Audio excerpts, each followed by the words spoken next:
definitely. I've heard a lot about it. We found a museum.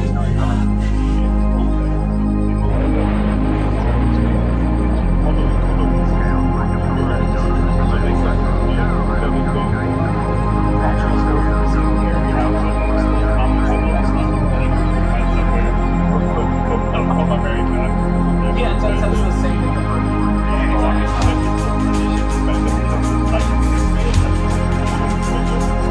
It's like what you're gonna put like archaeology,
still got 5 minutes. More of that, yeah.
Hi, good evening.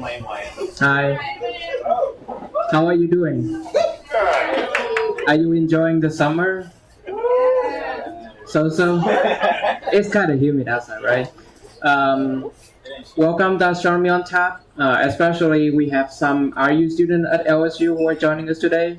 I hope you enjoy your summer at LSU. So as usual, we would like to start by thanking Pastime Restaurant for hosting us. And please order the food at the kitchen or order some drink at the bar, and please tip very generously. Um, that is important. Um, okay, so today we're having two talks. The first talk is from Caroline Davis, who is a first year grad student at LSU in the physics department, and she's working with Dr. Natalie Hinkle, researching stellar and exoplanet compositions. When she isn't working, she can be found at home reading a book with her dog, Monty.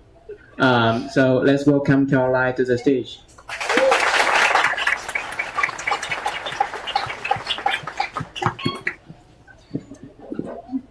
Hello, I'm Caroline, as you just heard, and today I'm going to be talking about the study of planetary nebulae. And so the reason I wanted to present on this is because typically in an introduction astronomy class, you learn that planetary nebulae come from single stars as they die and expel gas from them. But I recently learned that they could actually come from binary stars, and I wanted to talk a bit about that today. So I'm going to define what a planetary nebula is. I'm going to go through a brief history of when we discovered them. I'm going to talk about how they come from single stars, how they come from binary stars, and then I'm going to give a brief overview of what current research in the field looks like.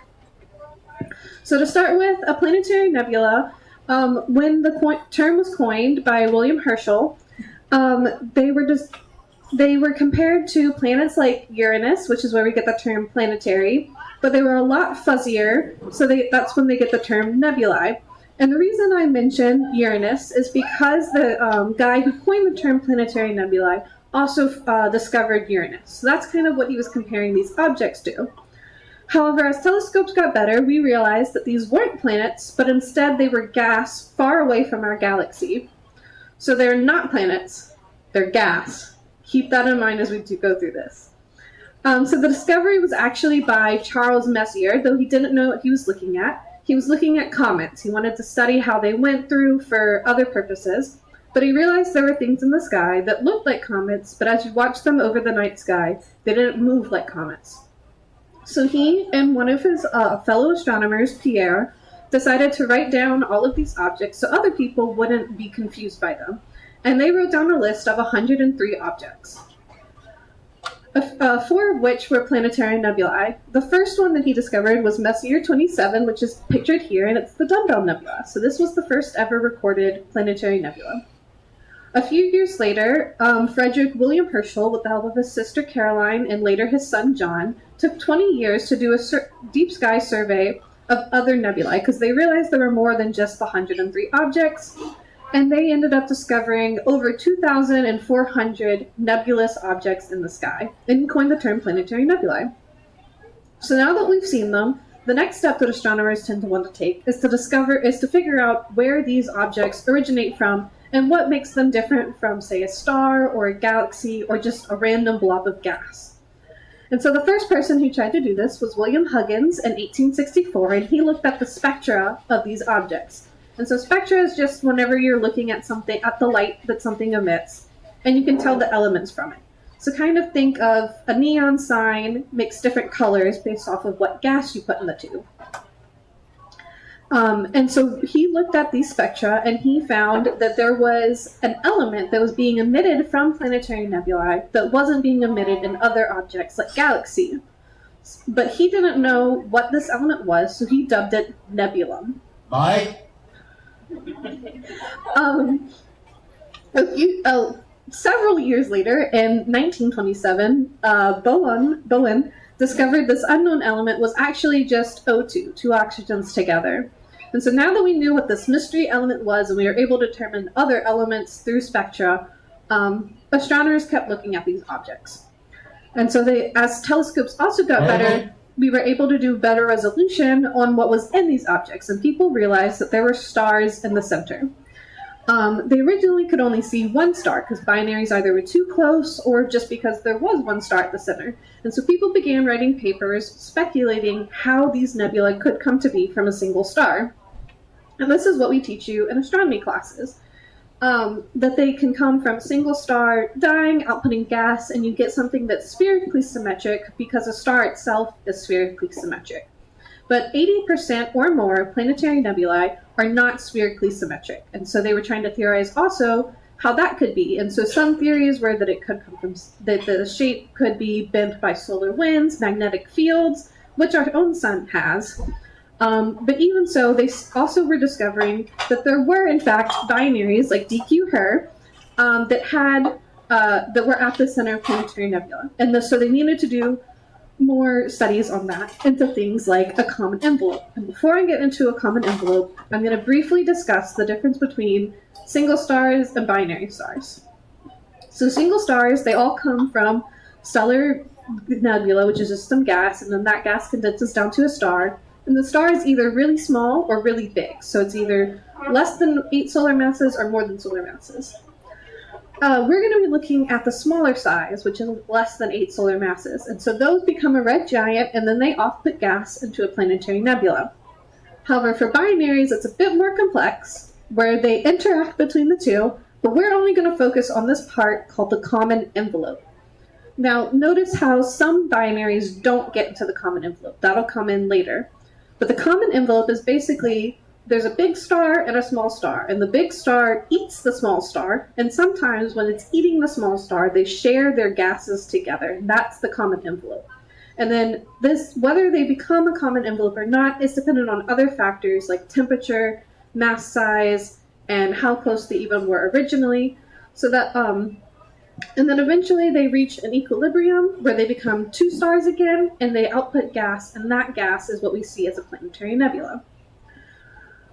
But how common is this? So we saw DQ Her, but are there more out there? And so that was the next step astronomers took. So in 1973, Kyle Cudworth wrote a paper about how he found 5 additional binaries in planetary nebula that had never been seen before. And he said, all of these could have been observed earlier, but they do not seem to have been mentioned in the literature. It's basically saying, this is something we need to look more at.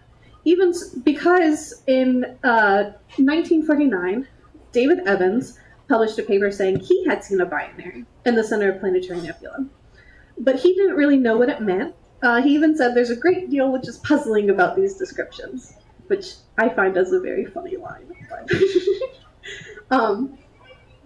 But so even from the early 50s and late 40s, we could see them, but it took forever, even into the 70s, to figure out how these binaries were at the center of the planetary nebula. So now that we know the binaries, and now we know what a common envelope is, there was research into the common envelope phase. And this paper that I'm referencing is from 1990, and it talks about the different shapes a planetary nebula can take on. It can become a bipolar or butterfly nebula, which is this top image, or it can become a more elliptical nebula like this image, and that typically comes from a binary phase because it is non-spherical and instead it gets burst out through the sides or it becomes slightly elongated. Or there are round planetary nebula like this bottom one, which tends to come from single-star binaries. The paper also discusses different characteristics that you can use to differentiate between single star and binary star planetary nebula, but this is kind of the brief overview of that. And so now that we know there are binaries, and there's a lot of binaries at the center of planetary nebula, the question is, how common is this? So we use a term called the binary fraction, and we compare that to a theoretical model. And so the binary fraction is basically just a percentage. It's how many planetary nebula have or contain binaries. Yeah, I said that right. And the theoretical prediction comes from assuming that all main sequence stars between 1 to 8 solar masses form a planetary nebula, but when they're in a binary, only about 2.5% will go through the common envelope phase to become a planetary nebula. So we're comparing those two percentages to get a true percentage. Okay.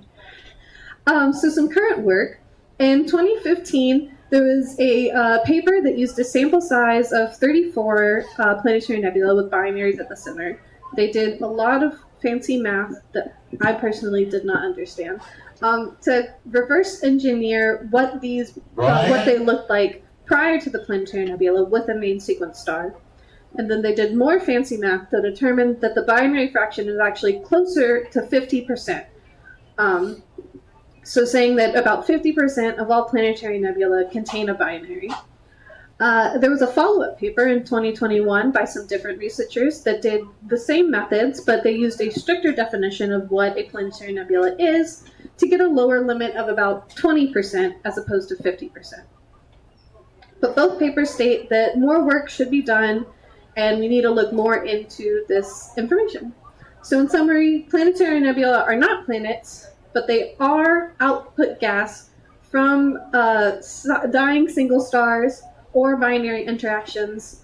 All single stars of a certain size will become a planetary nebula. Stars that are in binaries will become a planetary nebula only if they go through the common envelope phase. And the big question we're left with is how many binary systems are at the center of planetary nebula? Thank you. We have plenty of time for questions.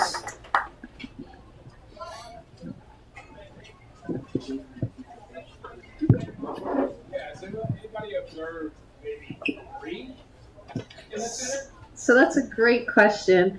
Not to my knowledge. 3 system stars out there do exist, but they're very rare and tend to be typically unstable, so it's a very low chance that they'd ever go through a common envelope phase. And no one's seen it.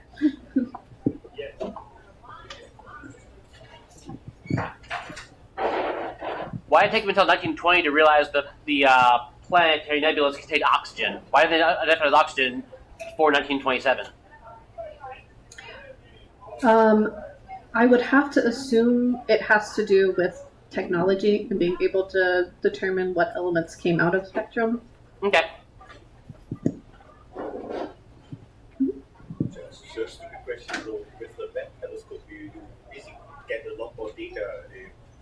Does that affect, so I'm just assuming and I'm just testing, with the new data, can you verify in theories now that you have abundance more data? Is that a good time right now? Yeah, so the papers I referenced were from 2021, so this is still active work that people are doing. There were more recent papers, like later than 2021, up to this year, but they were a little too high level for this presentation for me to go into.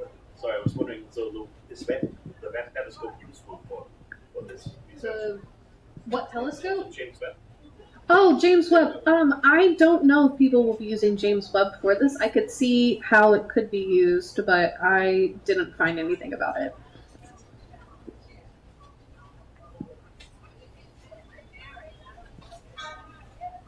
Max? Yeah. So you talked about how some nebulae maybe form spheres, but some others form the butterfly. Mm-hmm. What if it's just like a time thing? Because this happens over a long period of time. When you observe it, it's maybe it used to be a sphere, but now it's a butterfly. Yeah, so that is a good that is a theory that they definitely posed at the beginning. The problem with the butterfly in particular is because a star wouldn't exactly output gas. The only time we ever really see stars emit like something bipolar, like bipolar jets, is typically in high energy stars like neutron stars, which would be too much mass for a planetary nebula to form. It's like a comet passed through and messed up the whole sphere. A comet wouldn't have enough mass to do that. Yeah.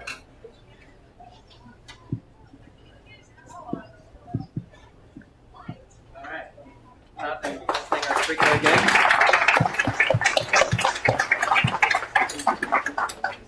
As usual, we will have a 10-minute intermission during which we'll be handing out trivia cards, and there will be trivia on the slides. So I'll let it run about 3 times, and then we'll go to the second talk. So we'll see you back in about 10-15 minutes.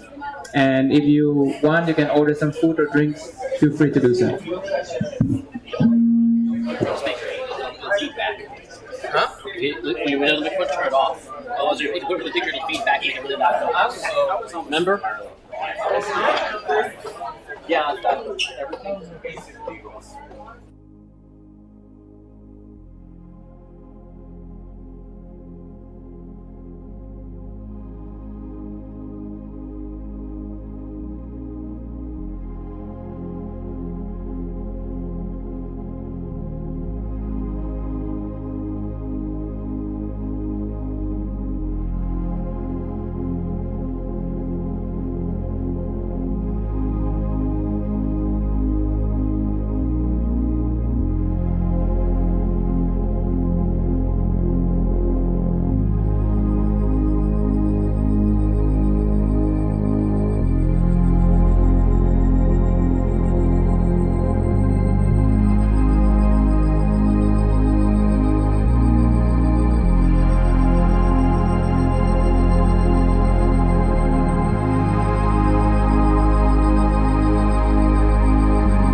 All right, welcome back. Are you full yet? Not yet? Have you eaten anything? You have? Probably you should get some more food. Anyway, let me, before I introduce our second speaker, I would like to introduce Ben, the current president of the Baton Rouge Astronomical Society, and he has a few words to say. How you doing, everybody? Just wanted to give a quick plug that for our club, the Baton Rouge Astronomical Society, will be assisting the folks out at LIGO for their Science Saturday, which will be Saturday, June 6th. So 10 a.m. to 4 p.m. Hopefully you've all already been out to LIGO before, but if you've never been out there, it's once a month. They open up free to the public. You can go out there and take tours of this fantastic facility. But our club, will be out there. It's going to be like a little mini astronomy day. Hopefully it'll be clear skies. If it's clear, we'll have some solar telescopes out there, hydrogen alpha and white light scopes. And we'll also have several astronomy themed exhibits going on indoors, and of course all the rest of the stuff that LIGO does. So come out and see us on June 6th at LIGO. It's really, I would say they have something there that could be for anybody. Like the hands-on science museum that they've got out there is great for young and old to play with. So I see people from at all ages out there having a good time. So I think they accommodate strollers. yeah, they do accommodate strollers. All right, great. To be honest, like one of the things that I'm very jealous about astronomy is that astronomy is kind of old age science compared to my field, which is nuclear physics. It's not so much for old ages. Anyway, let me introduce our second speaker, who is a postdoc researcher in the physics department. Adrian, I'm sorry, I forgot to ask how you spell your last name. Picquenot? Okay, Adrian Picquenot. Who is a postdoc at LSU working with Dr. Negro. He earned a PhD studying supernova remnants in X-rays at the CEA in France and worked at the NASA Goddard Space Flight Center for a first postdoc. He's also involved in various artistic endeavors and considers science and art as complementary attempts to apprehend the universe. His latest short film, Convulsions, will be shown at the Baton Rouge Underground Film Festival in August. So let's welcome Adrian to the stage. Thank you, and I use the advertisement shamelessly, I'm sorry. It will be at the Manchester Theatre, it will be great. I'm not really here for that, so I'm Adrian Picquenot, and I'm showing you something about that tonight. I'm really happy to do it. As you might have understood it, the title is a little misleading. The reason for it is that as an astrophysicist, whenever I talk about my job with people who are not scientists, one of the questions that I hear the most is actually, what is your zodiac sign? To which there are two answers that are possible for me. The first one would be to be earnest and sincere, as a Leo would be.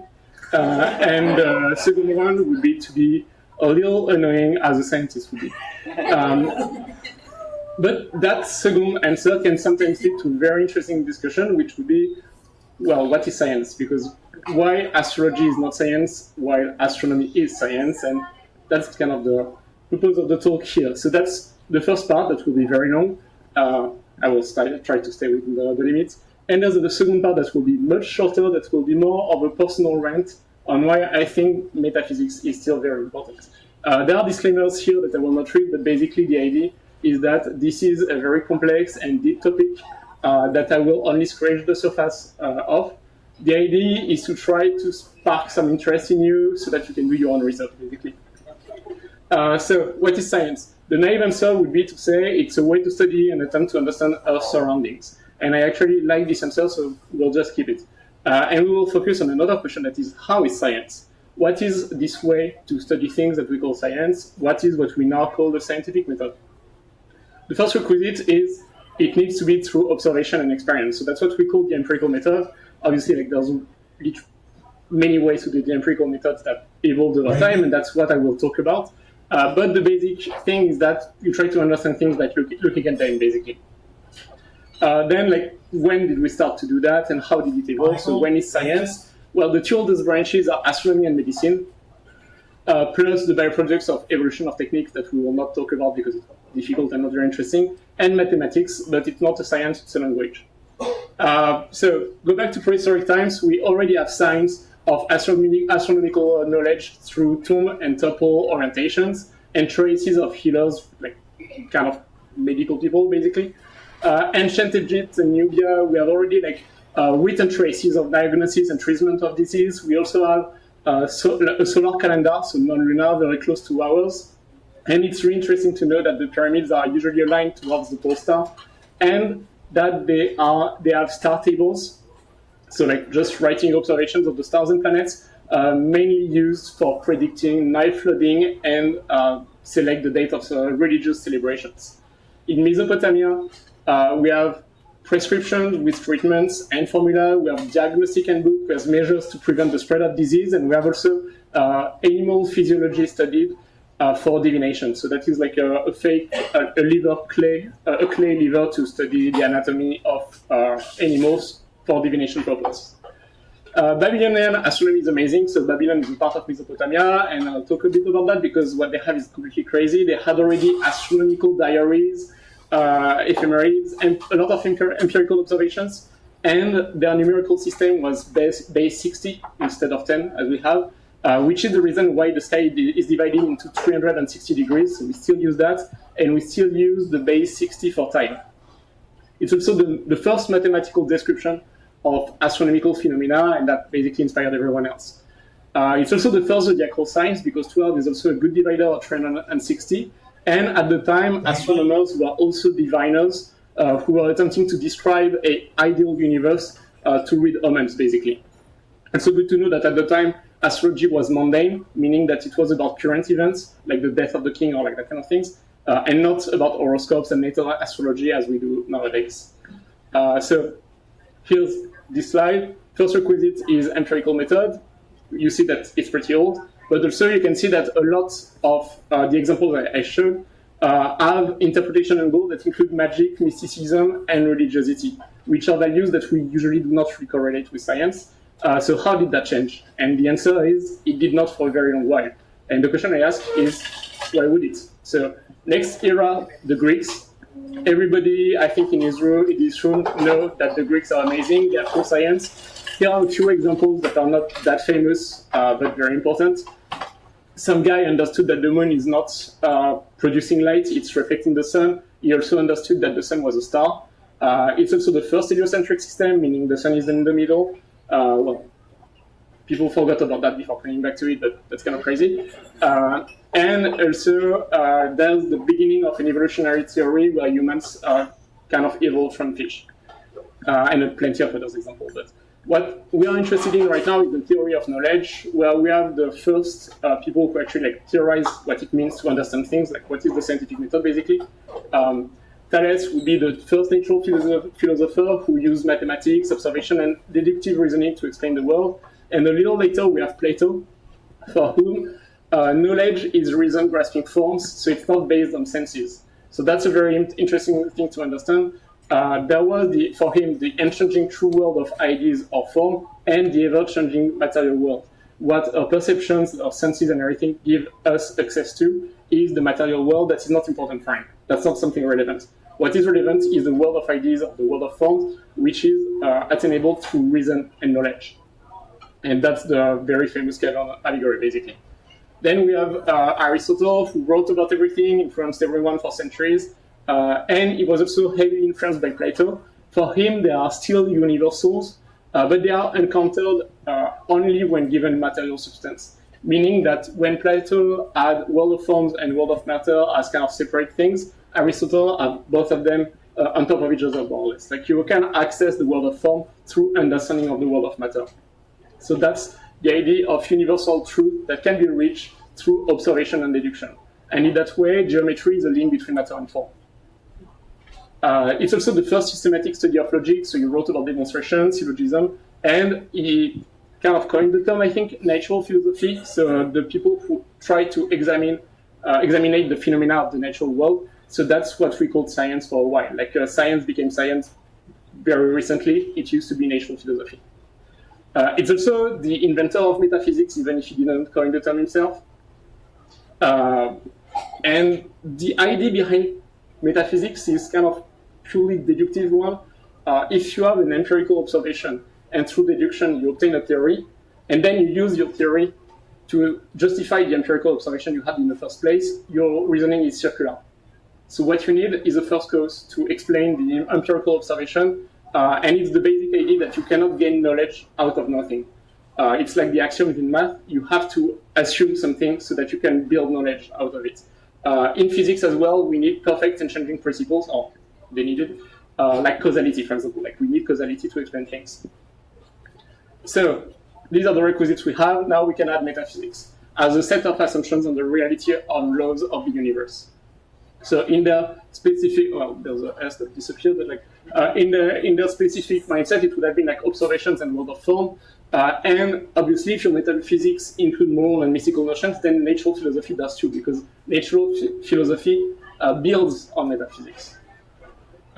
Here, little words about alchemy because it's pretty cool. Natural philosophy that is read between science and religion, and it basically existed everywhere. The European version started in Greco-Roman Egypt, and it was a mix of medicine, chemistry, astronomy, and spiritual aspects.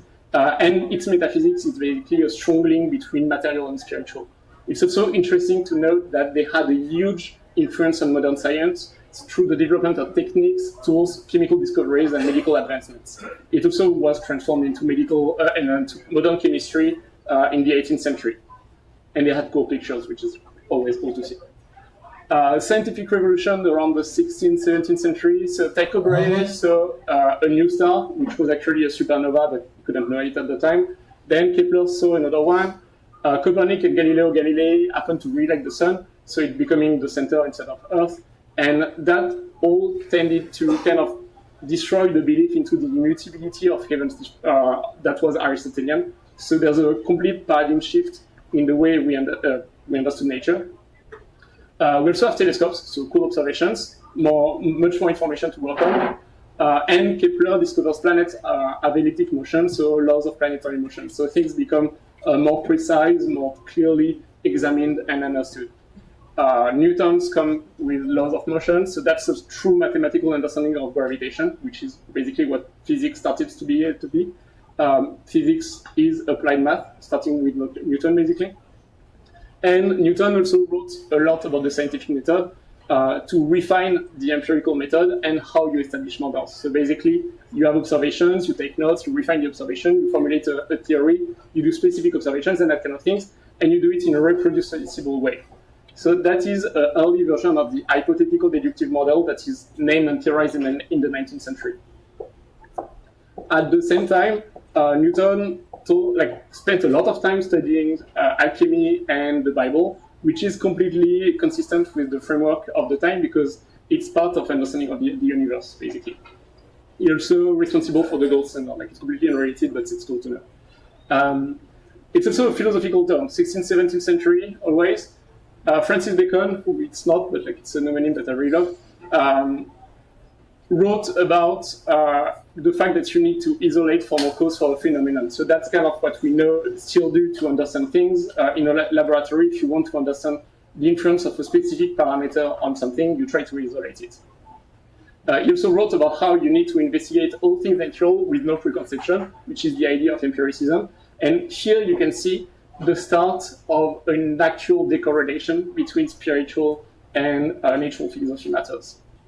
Doesn't mean that there's no metaphysics anymore. It just means that we don't really need a world of form anymore. Now the new metaphysics is kind of power of our nature through knowledge. At the same time, we have René Descartes, who puts math everywhere, basically.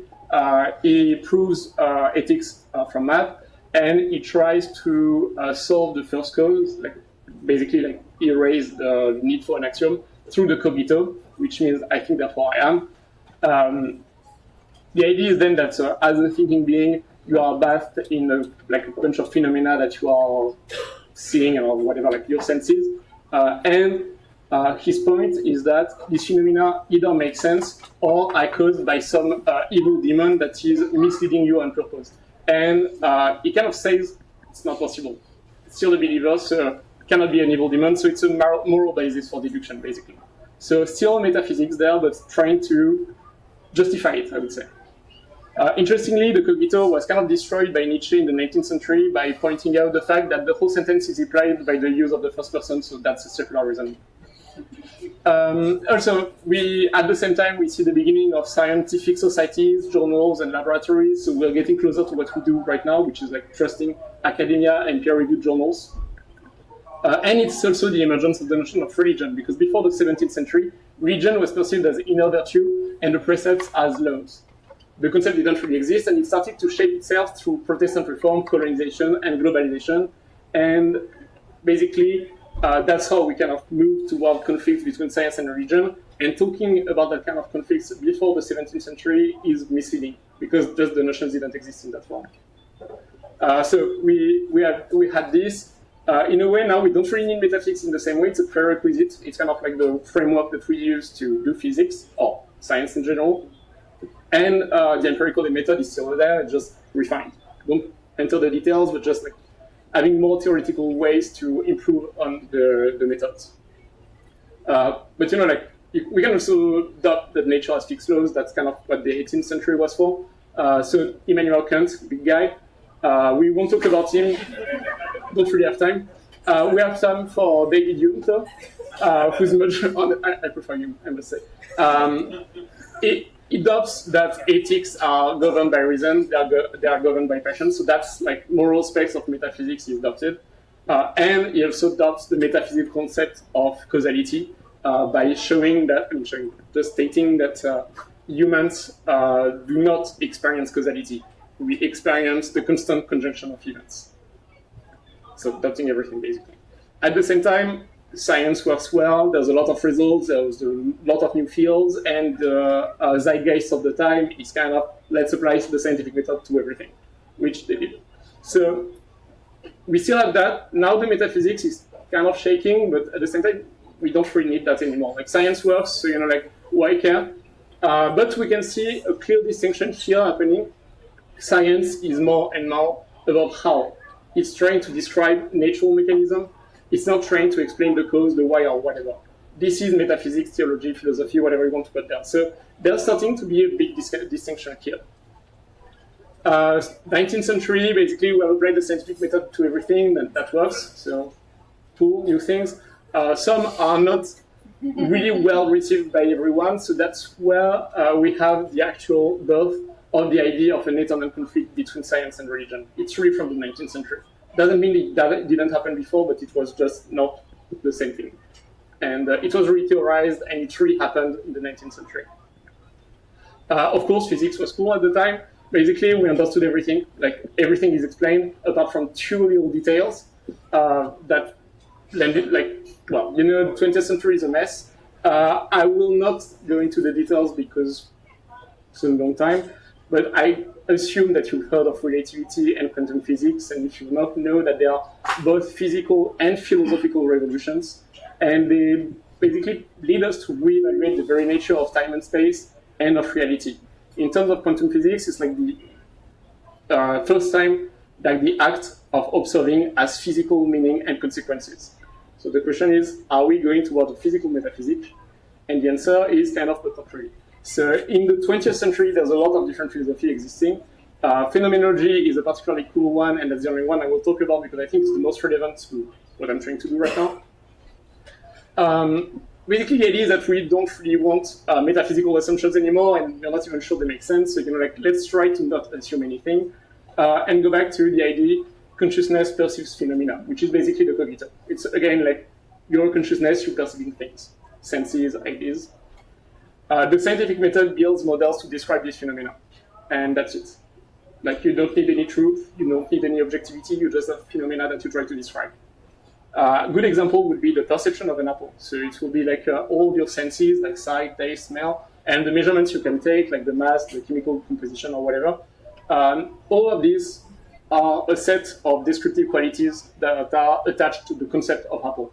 But you don't need the apple to exist anymore. You don't care, basically. The objective existence of the apple is as meaningless as the Platonic ideal apple. That's a huge difference in interpretation, not really in practice. If you look at a simple question, will the sun rise tomorrow? Realists will tell you that we know physical laws well enough to answer this question with certainty. Phenomenologists would tell you something much more like prior experience shows that our models are good enough to predict this with near certainty. But you cannot have absolute certainty because there's just no objectivity anymore. But at the same time, why would we care? Prior experience is good enough to neglect that kind of doubt. We don't exactly need truth. So here we have a very clear distinction between purely descriptive models, working models to describe mechanism and make predictions, so not truth, just descriptive models, and metaphysics. Here I put phenomenological framework in both sides, because basically assuming that things work that way is already a metaphysical assumptions. Like the phenomenological framework is both a view of science and it's a metaphysical idea in itself. Okay, so back to this slide. We still have the prerequisite metaphysics. You can put whatever you want. The requisite of empirical method is still there, just like changing, but it's still the same idea.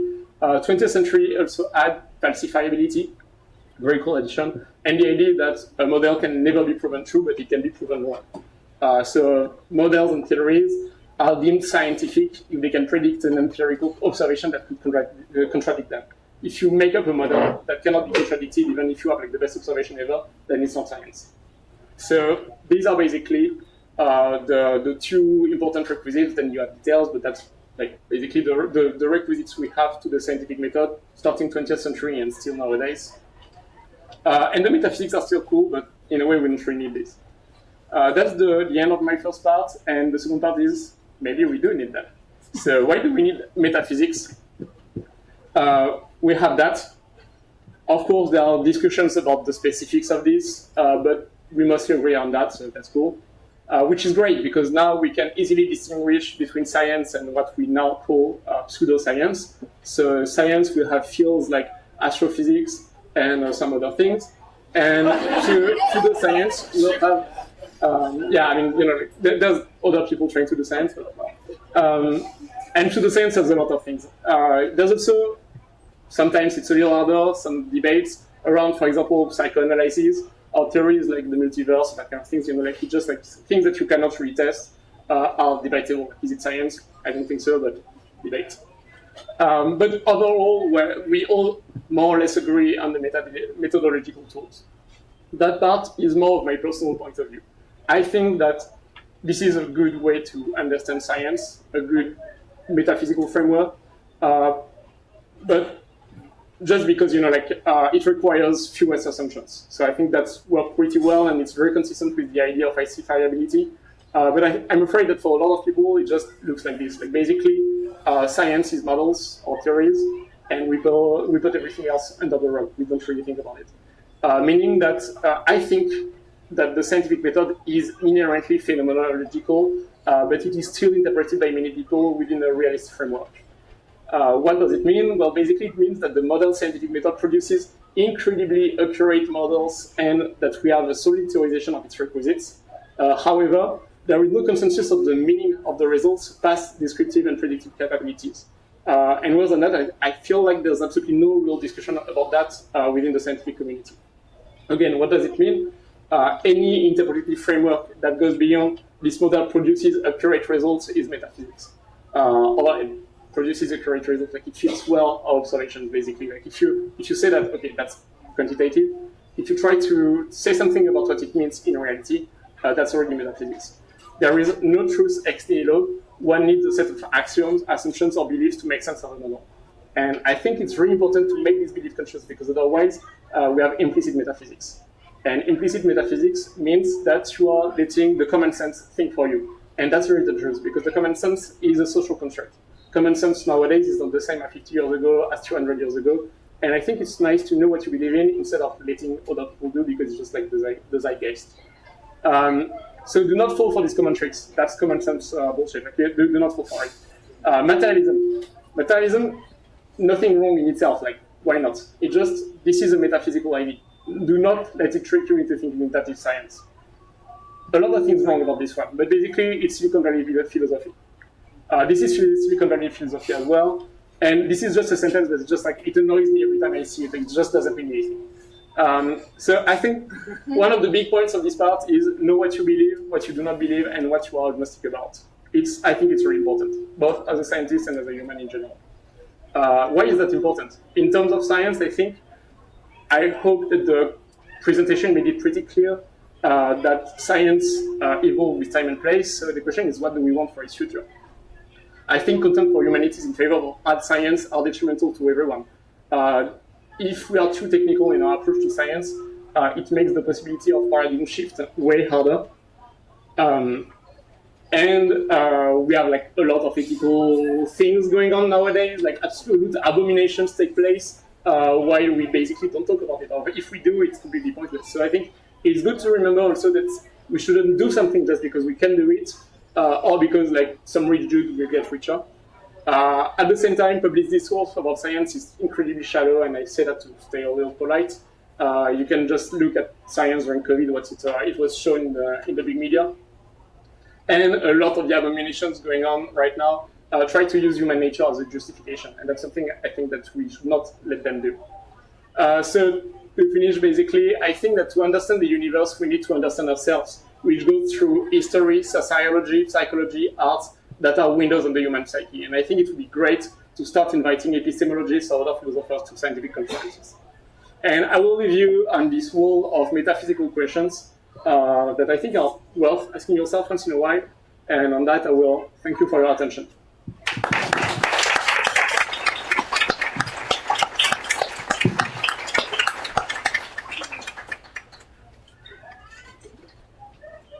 Yeah.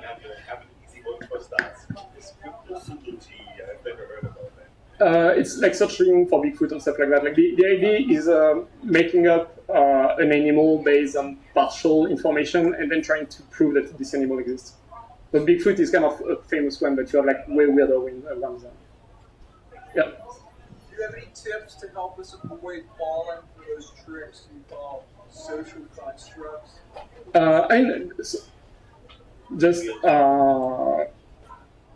think about it, like ask yourself questions. I don't have clear answers to that because we're all influenced by social constructs. It's just like I think it's important to ask yourself this kind of question and just not assume things without asking yourself why you're assuming them. Yeah. Thank you for your talk. Thank you. I wanted to ask, so I guess I understand that if we don't have very clear metaphysics, then there's a metaphysics which might lead to like or a lack of understanding. But I was wondering, to the point where we want to invite like epistemologists to the science conference, what developments do you think like in metaphysics might have an impact on science? I guess, and in particular, like to me, the orthodox view in science is that like as soon as any metaphysical question like has a material impact or a measurable outcome, then this just becomes part of science. And so I'm wondering, I guess, to the scientific community, what changes? So that's a very good question, and I'm not exactly sure about that because if I knew how science would evolve from it, I would do it myself and I would be a genius. But I would say that huge paradigm shift like Einstein, like didn't happen in a void. Like it was a time where everything was new. Like art was completely different at the time, philosophy was completely different at the time. Everything changed. We're kind of science is part of mankind in general, so shifts go together. It's really not one thing that is alone. Nowadays, I feel like we are in a cultural stagnation. I think we need to go back to more unified view of things rather than do all our niche things. And in particular in science, like a lot of amazing things are being done. And I'm not saying that that's not working. It's working really well. It's just that if there was a paradigm shift to have, I'm not sure we would be able to catch it, basically. This comes to my mind, the whole data-driven world right now. You can't make any moves. Nobody will give you money unless you have data. Data. Where you're saying,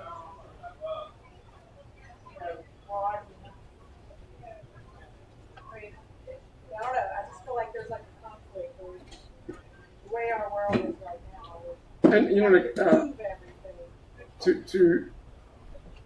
to work, you have to work in a specific direction. You know, like you can do everything at the same time. But I think it's interesting to at least be interested in the rest and ask yourself questions and also like put things into perspective. Because a lot of things, and it goes well beyond science, are just we take that for granted. You know, like there's a lot of ideas, and even doing that talk was super interesting for me because there's a lot of things that I knew, but I had no real idea on the chronology. And for example, I didn't know that the notion of religion appeared in the 17th century. That's kind of crazy because like the world was extremely religious before. It's just like it was so religious that it was just reality. And that's when we started to be less religious that we kind of understood that religion existed. So that's also something, you know, like nowadays we are right because every epoch is right basically. You know, we don't tell ourselves we're wrong. But 200 years from now, when maybe we'll see in the same light that we're seeing like medieval times. That's actually cool, right? Honestly, just like the view we have on medieval times nowadays is just terrible, and it makes sense. Yeah. Why don't you like What? what's wrong with that account? I mean, honestly, it's super interesting. It's just like so. One of the disclaimers, if you didn't read it, is that this is super complex. It's all over the place. There's not only the Western perspective in reality. There's a lot of things happening, a lot of contradiction. To make it make sense, and still, I had to talk very fast. I had to pretend that it was linear, and it's not linear. And Immanuel Kant just didn't really add much to this because what he's saying is really cool, but it was not really adding anything to the conversation. And also, it's always kind of fun. Yeah. It's also boring to read. Like that's that's also yeah. How do you think your presentation style would have been different if you were born under a different astrology?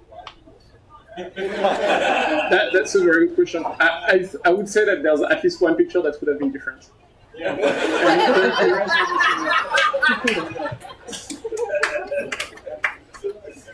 How different? Well, there's 11 other possibilities. I cannot really answer that. Never answered. There was one. Yeah. You mentioned a cool guy, Anaximander. Yeah. It's just like Can you tell me something about him? Anaximander was, if I remember correctly, he was a student of Thales and a teacher of Pythagoras, or the other way around. Like, so pretty cool. And he was the guy who had the first idea of multiverse, and it was not phrased that way. And he's also the guy who had the proto-evolutionary idea that humans come from fishes. And all that before Plato. And Plato just being like a staple in philosophy, so it's good to know that even before Plato, that were also cool things. Are there any words or discoveries named after him? I don't know. I don't think so. It's just like it's not an easy. Sorry. There's a moon crater. Oh, really? Okay. Yeah, I don't know that. Cool. Nice. Well, there's something. Yeah. Space 60 times without conspiracy. Sorry? Yeah, completely. I mean, it's useful also. This, So should it be base 12? yeah. No. So you said that to understand the universe, we have to understand ourselves. So what astrophysicists are doing to help we understand ourselves? That's a good question too. I think. Or maybe just yourself. What you've been doing to help us understand ourselves. In general and on many levels, I'm not sure there's that much of a difference between an individual and its surrounding. And in terms of social construct, in terms of perception of reality, like basically, particularly in a phenomenologist viewpoint, you are your surroundings, or the surroundings are you. So it's just part of trying to understand things. Just like a very different aspect, and that's also what's interesting about the scientific method that we have nowadays. It's extremely structured and it's really constraining, and that's why we have a lot of pseudoscience, and that's why we cannot get mad with people trying to talk about astrology with us, because it's super constraining. And it's a very well done mode of understanding things, but it's not the only one, so there are other things. Yeah. Well, I think there are instances in which the knowledge, science defines ourselves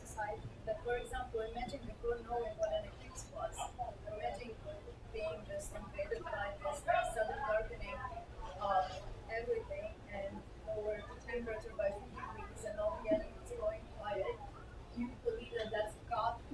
Yeah. Maybe there's something wrong, right? That's also why, for the longest time, and literally for millennia, science was religious. It was a religious endeavor or a magical endeavor, however you want to call it, and it completely makes sense. And we built this thing where we completely separated science from the spiritual world, which I think is cool methodologically, but it's good to remember that's an anomaly in human history. Like, understanding things was always spiritual before that. And yeah, if you see that kind of things and you don't understand what's going on, it's obviously a god. I guess the same definition of scientific method is something that you can classify. Yeah. It's kind of preventing us to explore more kind of physical things. Yeah, I mean, I think the scientific method is still very good. It's just that it should not blind us to other things that are just like not. We do not expect the same kind of I don't know, like rationality from philosophers or artists or anything, but it's still very important, and it's not important just because it's cool. It's like literally important in understanding things, and that can help scientists as well. Yeah, so.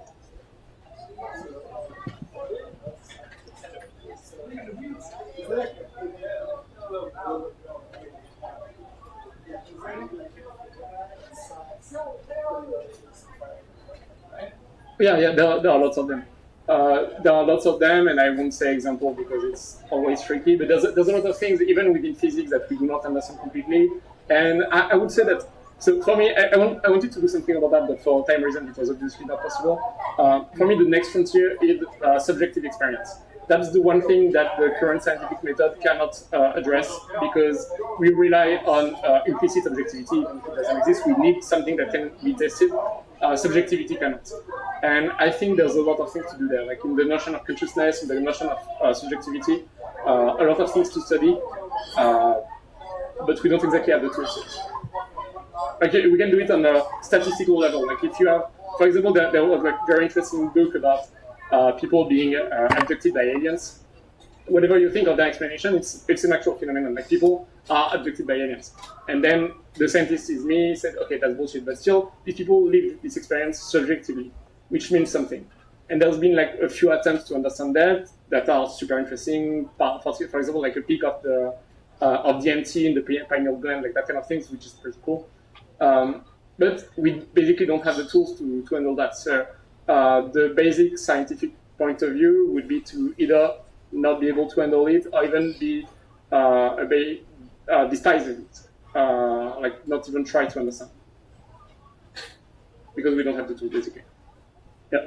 We think of science as the best methodology available to discover new knowledge and consider how lucrative that often is. I think it's interesting that at one point chemistry was tied into alchemy, but we look at scientific discovery now, and it's often a gold mine around every corner, and anything that's new and lucrative has a tendency to attract fraudsters, hucksters, thieves, all kinds of fakers, all kinds well, of... I can tell you there's not too much money in astrophysics, so at least...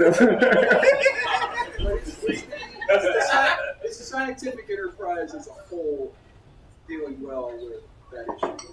I mean, this is a very general question, and again, like I'm an astrophysicist, so my field is cool. You know, like on that, it's not perfect, but we don't have like true monetary issues, or maybe in like the launchers. Jeff Bezos tries to mine your little. Yeah, but it's not the same thing. It's engineering. It's not about the scientific results. Like this is not like a gold mine or whatever. The question of is there a better method? It's a personal question. Like you should answer it for yourself. And I would say that the scientific method works extremely well to get results that are quantitatively testable, and it has worked for a very long time. Now, like it depends on what you want to do. You know, like if you want to understand the stars or like to build jets or stuff like that, the scientific method will be better than astrology. But then, depends on what you're trying to do, basically.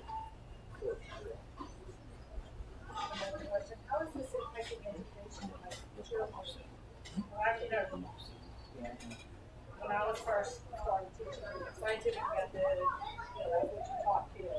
But it seems to be changing. I can't really answer that because I'm old enough to don't really know like what's going on right now, and also I had my education in France, which is very different. And it's not the only reason, but part of my interest in all of that is that we have mandatory philosophy in science in France at the last level of high school, which is really cool, honestly, and it should be everywhere. So I can say, but that's a very important issue. You know, like there's science and there's the way you also talk about it. Yeah. And well, I'm giving the mic up. Thank you very much.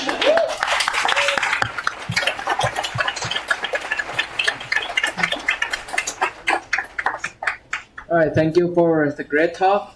So now it's time for announcing the result of the trivia. Did you like the trivia? Did you like cheese and moons? Okay, so here's the result. The first one, mozzarella. The second one, blue cheese, my favorite. Number 3. Which moon is it? Mimas is sun's moon. Number 4 is Europa. Number 5, What cheese? Swiss. sweet cheese. Number 6 Phobos. is Mars moon. Number 7, Jack. Number 8, Io. It's Io. We have Io. You call it Io. Number 9 Dialect. is Parmesan crisp. That's tricky, right? That one's very tricky. Number 10, Callisto is a Jupiter's moon. All right, so we have one winner. Actually, we have 2 winners, but the other one didn't want to compete.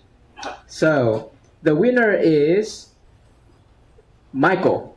Do we have Michael here?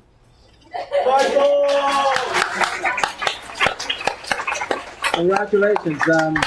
Please come and see my colleagues for a free merch. And now's the time for raffle. Please pull out your ticket. Hopefully you still have it. Okay, I'm gonna select a winner. Let's see who's lucky today. You want it? You want it? You really want it? Hopefully you will. I Okay. heard you took bribes on this. Is that true? I plead the fifth.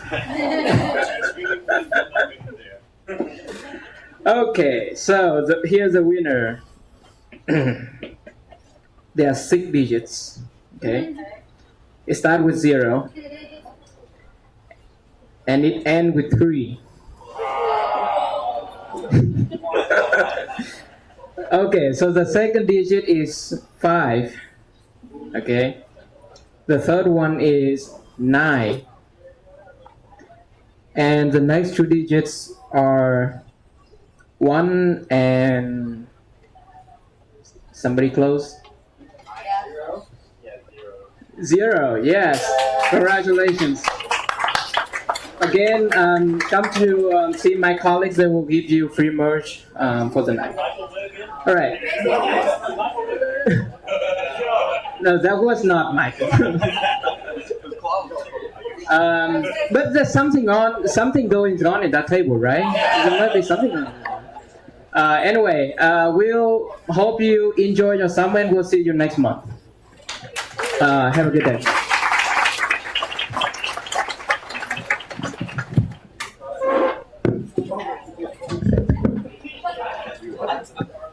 Oh.